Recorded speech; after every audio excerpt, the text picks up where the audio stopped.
Good morning everyone, welcome back to my channel ইসেস ক্রিয়েশনে আপনাদের প্রত্যেকে জানাই অনেক অনেক স্বাগত। আশা করি আপনারা ভীষণ ভালো আছেন, আমিও ভালো আছি। তো আজকে চলে এসেছি আবারও সেই আন্তর্জাতিক বইমেলায়, আপনাদের প্রত্যেকের পছন্দের সেই বইমেলা। তো এখানে যেমন বইয়ের সাথে সাথে পেয়ে যাবেন অসাধারণ গয়নার কালেকশন, জুয়েলারি কালেকশন। এখানে আছে অনেক রকমের হাতের কাজের জিনিস, বিভিন্ন রকমের জুয়েলারি, পেন্টিং, পেয়ে যাবেন গ্রিটিংস কার্ড, অনেক কিছু সম্ভার এখানে রয়েছে। এখানে দেখতে পাচ্ছেন মানবী বন্দ্যোপাধ্যায়কে, বিশিষ্ট প্রফেসর। এখানে চলছে একটা ক্যারাটের একটা ইভেন্টস। আগে বইটা আমরা ইনঅপারেট করে নেবো। হানসি এখানে আসো, এভরিবডি হানসি রে।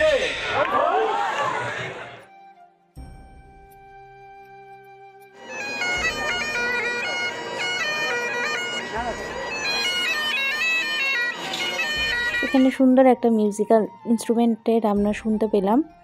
এখানে আপনারা দেখতে পাচ্ছেন টিভি সিরিয়াল খ্যাত পার্থসারথী দেবকে। এত বড় মেলায় সব কিছু ঘুরিয়ে দেখা সম্ভব নয়, আপনারা নিজেরাই এই মেলাতে আসুন এবং এখানে দেখুন কি এখানে প্রতিদিন কোনো না কোনো অনুষ্ঠান হতেই থাকে। তো বইমেলা দেখার সাথে সাথে আপনারা কিন্তু সমস্ত রকমের জিনিসে এনজয় করতে পারেন। এখানে দেখতে পাচ্ছেন বাংলাদেশের বিশিষ্ট অথর সাদ্দাব হোসেনকে। তো এখানে আজকে শুনতে পাবেন নানান রকম গান বাজনা, আলাপচারিতার অনুষ্ঠান। মানে দিদি নাম্বার 1-এর খ্যাত দিদি, যেখানে মিষ্টি, ক্ষীর, দই আপনারা সব কিছু পেয়ে যাবেন। তো আপনারা প্রথমে শুনতে পাচ্ছেন সৃজিতা গুপ্তার কিছু গান। চোখের পাতা জল ছুঁয়ে যায় ঠোঁটে, মাসি পিসি রাত থাকতে ওঠে, শুকতারাটি ছাদের ধারে চাঁদ থামে তার কাছে,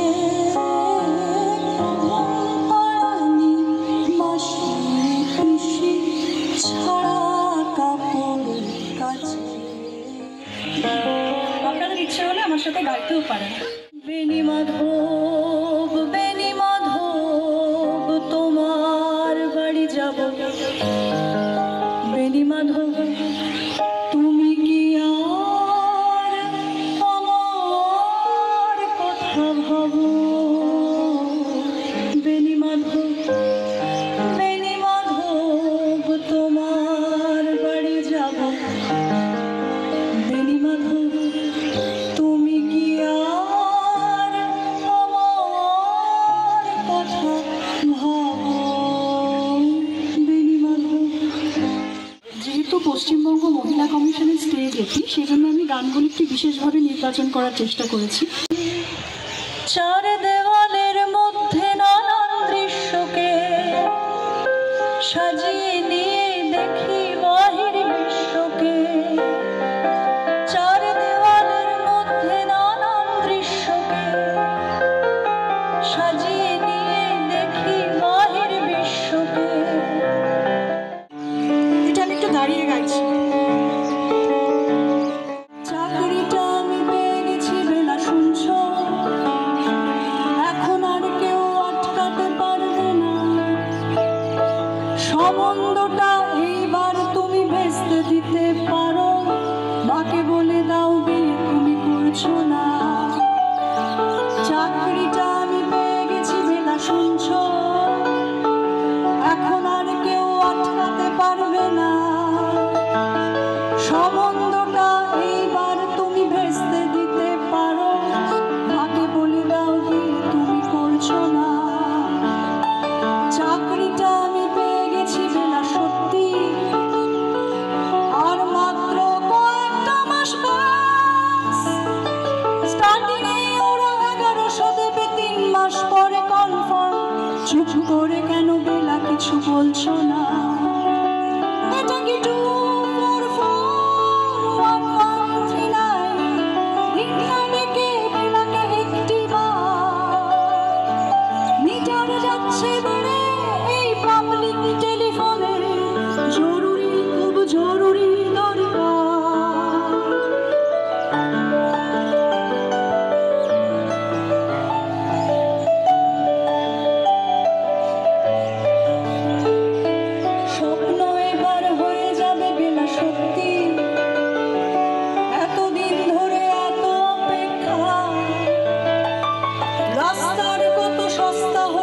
বদ্ধ কেবিনে বন্দি দুজনে রুদ্ধশ্বাস কত প্রতীক্ষা। আর কিছুদিন তারপরে পেলাম মুক্তি, কসবার ওই নীল দেওয়ালের ঘর, সারা কালো এই জঞ্জালে ভরা মিথ্যে কথার শহরে তোমার আমার লাল নীল সংসার।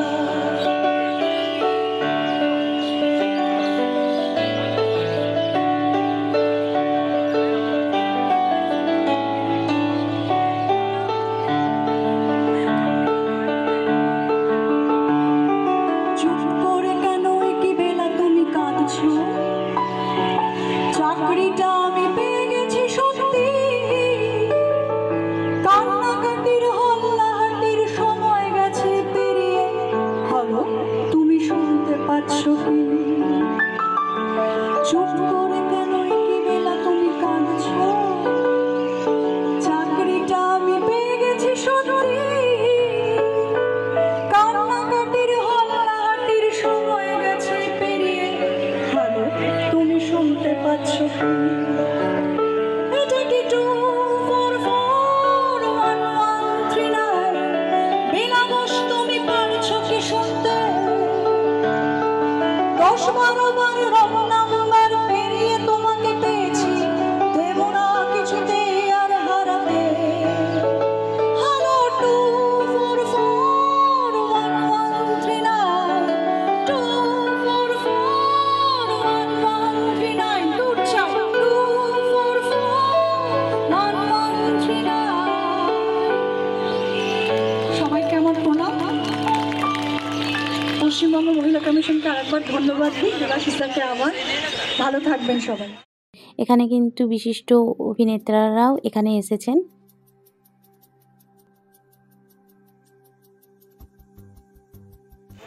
এক্ষুনি মঞ্চে হাজির হবে কৌশিক সেন ও রেশমি সেন। থিয়েটারের সুদীর্ঘ ইতিহাসে খুব কম সময় দেখা যায় যে তিন প্রজন্ম থিয়েটারের সঙ্গে যুক্ত। হ্যালো হ্যালো, একটাই এটা চলছে, এটা দিলে মানে না।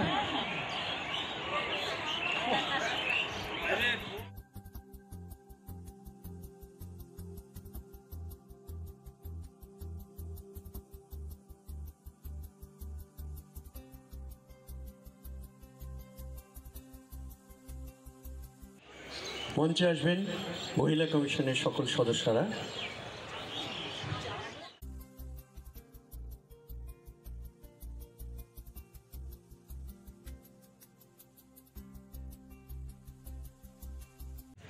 ধন্যবাদ দিয়ে আর বাড়তি করবো না, কারণ ধন্যবাদের সম্পর্ক সত্যিই নয়।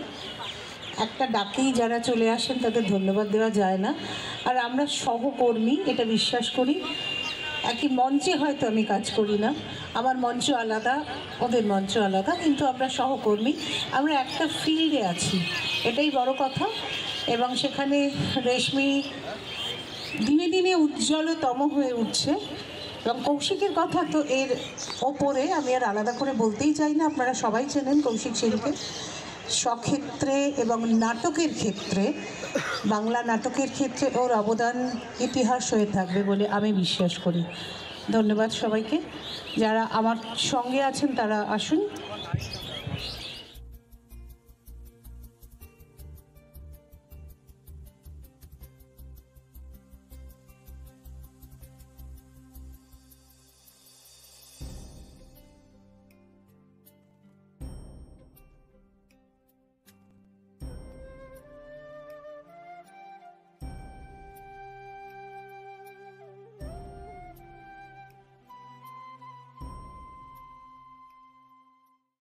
এখন শুনবো আর একজন কৌশিকের কথা, কামাখ্যা কিঙ্কর কৌশিক। একটু অচেনা হয়তো লাগছে, কিন্তু ডাকনামে বললে সকলেই চিনতে পারবেন। আমি মাইক তুলে দিচ্ছি ঋষির হাতে। নমস্কার, গুড ইভিনিং সকলকে। এখানে আসার সময় আমাকে দিদি বলছিলেন, লীনাদি, যে কিছু প্রশ্ন থাকবে, প্রশ্নের উত্তর দিতে হবে। এবারে প্রশ্ন বোধহয় রেডি করে রেখেছে কিছু, জানি না। তাহলে আমি আর কি বলবো, খালি আমি শুরুতে একটা ছোট্ট, যেহেতু এটা একটা মুক্ত মঞ্চ, সবারই নিজের মতামত দেওয়ার অধিকার আছে এবং সুযোগ আছে। আমি কালকে কোনো নতুন ভারতবর্ষকে দেখিনি। এগিয়ে যাওয়া ভারতবর্ষ যেরকমভাবে এগোচ্ছিল সেরকমভাবে এগোতেই দেখেছি। সেখানে একজনের গানটাকে টুইক করা হয়েছে, অনেকের মত, কিন্তু আমি এখানে একটা বলতে চাই, এই গানটা কিন্তু, আচ্ছা আপনারা জানেন কি, বলিউডের, আমাদের হিন্দি ছবি জগতের অনেক প্রসিদ্ধ মিউজিক ডিরেক্টররা ওয়েস্টার্ন সঙ্গীত চুরি করেছিল। তার মধ্যে একটা কার্স, যে গিটারটা বাজে না, কোনো অরিজিনাল মিউজিক নয়। ঘায়াল ছবির গানটা, সোচনা क्या जो भी होगा देखा जाएगा, লম্বাদা, ল্যাটিন আমেরিকান গান। সেরকমভাবে কিছু বহু পুরনো স্ক্রিপচার থেকে গানকে কিন্তু টুইক করে সোকল সর্বধর্ম করতে চেষ্টা করা হয়েছিল। আমি এখানেই বলি, রঘুপতি রাঘব রাজা রাম, অরিজিনালটা বলছি,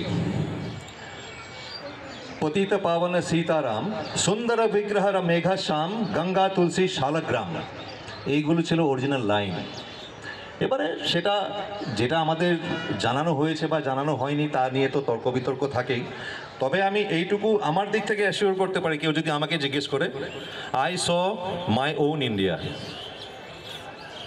পরশু দিনকেও যা দেখেছিলাম, কালকেও একই দেখেছি, আগামীকালকেও দেখব। আর সত্যি অন্ধকার কেটে গেছে, আমার বিশ্বাস। কাটা বাকি নেই, কাটা শুরু হয়েছে, আরও কাটতে হবে, কাটবে। এটা আমার মতামত, অনেকের সঙ্গে নাও মিলতে পারে, কিন্তু ভাবলাম যখন একটা মুক্ত মঞ্চে এসেছি আমিও জানিয়ে রাখি। এবারে যদি কিছু প্রশ্ন থাকে কেউ করতে পারেন।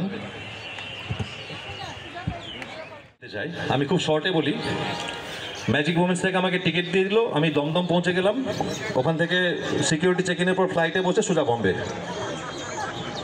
2.5 ঘন্টার জার্নি ছিল, কত টাফ।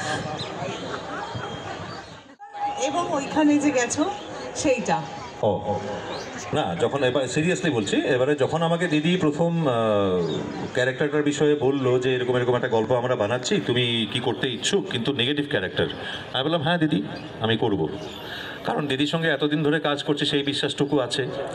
এবারে যেরকমভাবে আমাকে ডেপিক করা হয়েছিল ক্যারেক্টারটা, যে ও এইরকম এরকম এরকম, তার মধ্যেই আমি একজন আর্টিস্ট হিসাবে যেরকমভাবে আমরা একটা ক্যারেক্টারকে পারসিভ করি, ভাবি, সেই ইমেজটা মনে মনে বানাই, সেইটা বানানোর পর আমি ভাবি যে এখানে আমি কি করতে পারি, আমি সেরকমভাবে সহজাতভাবে আমার যেটা আসে আমি সেটাই করে যাচ্ছি। আর থ্যাঙ্কফুলি যদি লোকের ভালো লেগে থাকে তাহলে বুঝবো যে ঠিক পথে এগোচ্ছি। কোথায় কাজ করতে তাহলে এখন বেশি ভালো লাগে, বম্বে না কলকাতা? দুটোই। বম্বেতে তো আমি সবে কাজ শুরু করেছি, আর ওখানকার কাজের পরিবেশটা এখান থেকে একটু আলাদা, অনেক বেশি বড় বহরে হয় কাজটা।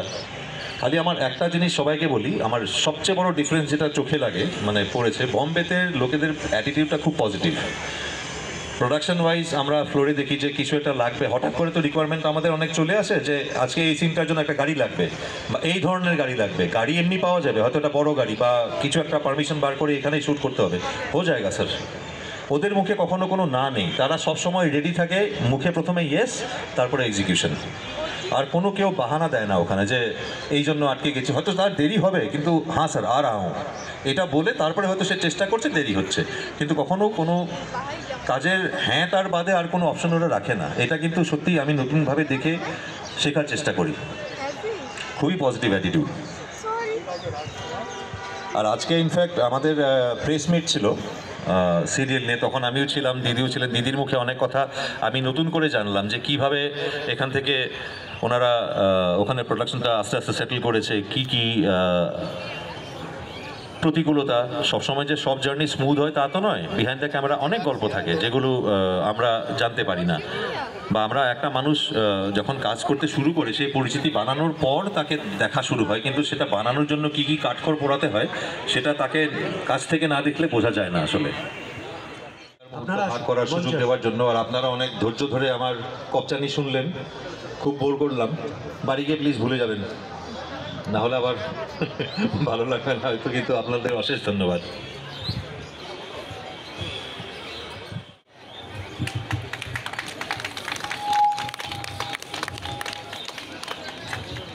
আজ একটা কথাই বলে দিই, অনেক বছরের সম্পর্ক তো। ঋষি খুব সোজা, খুব স্ট্রেট ছেলে, ওর মধ্যে কোনো ভানভনিতা নেই। ও যেটা বলে অন্তর থেকে বলে।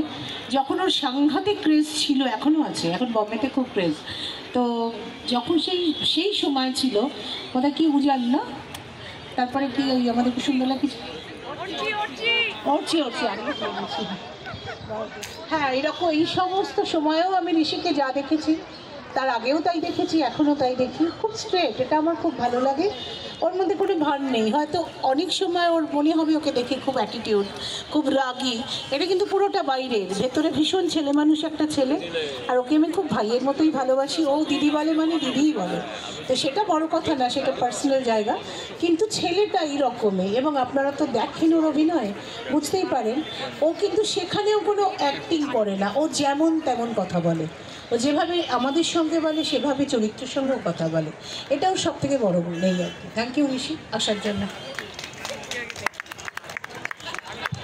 উপস্থিত সকলকে ধন্যবাদ জানাই এতক্ষণ আমাদের সঙ্গে উপস্থিত থাকার জন্য।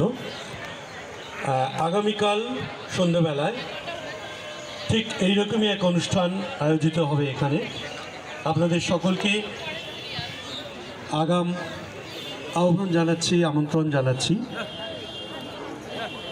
47তম কলকাতা আন্তর্জাতিক বইমেলা।